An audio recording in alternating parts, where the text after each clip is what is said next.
দাদা কেমন আছিস তোরা? ভাই তুই এখানে আর ওকে? আসলে দাদা ও আমার ওয়াইফ। কি তোর বউ? আমার তো বিশ্বাসই হচ্ছে না তুই বিয়ে করে ফেলেছিস। চুপ করো আকাশ, এত আদিক্ষেতা দেখানোর কি আছে? ও তোমার ভাই না। আর তুমি এখানে কি করতে এসেছো? আবার আমাদেরকে না জানিয়ে বিয়েও করে নিয়েছো। আচ্ছা আকাশ, তুমি কি ভুলে যাচ্ছ ও আমাদের সাথে কি করেছিল? ও বলেছিল ও নাকি শহরে গিয়ে অনেক ভালো কাজ করবে, আর তার জন্য আমাদের কাছ থেকে কতগুলো টাকা নিয়ে গেল। আর যাওয়ার পর আমাদের সাথে আর কোনো যোগাযোগ রাখলো না। আজকে আমাদের যা অবস্থা না, শুধুমাত্র কিন্তু ওর জন্যই হয়েছে। আর এত কিছুর পরে আবার কেন এসেছো তুমি? বৌদি তুমি আমাকে ভুল বুঝছো, আমি তোমাদেরকে ছেড়ে শহরে পালিয়ে যাইনি। আমি সত্যি শহরে কাজ করতে গেছিলাম। আমি তোমাদের সব বুঝিয়ে বলছি। আর কি বোঝাবি ভাই তুই? আর কি বোঝানোর বাকি আছে? তুই বলেছিলি শহরে গিয়ে বড় কোনো কাজ করবি, তোর নাকি 2 লাখ টাকার প্রয়োজন। আমি কত কষ্ট করে এদিক ওদিক থেকে টাকাগুলো জোগাড় করে তোকে দিয়েছি।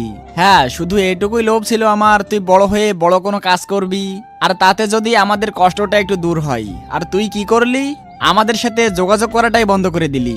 আর তারপরে আমরা অসহায় হয়ে এই ভাঙাচোরা ঘরে থাকতে শুরু করলাম। দাদা আমি তোর কষ্টটা বুঝতে পারছি।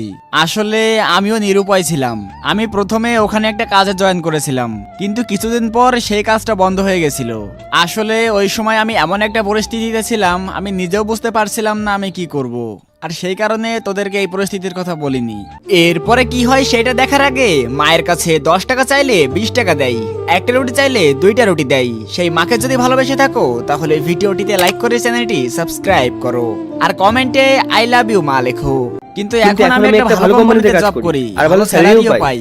আমি তোকে কথা দিচ্ছি, আমি এখন তোর সব ধার দেনা শোধ করে দিব। তুমি মিথ্যে কথা বলছো আকাশ।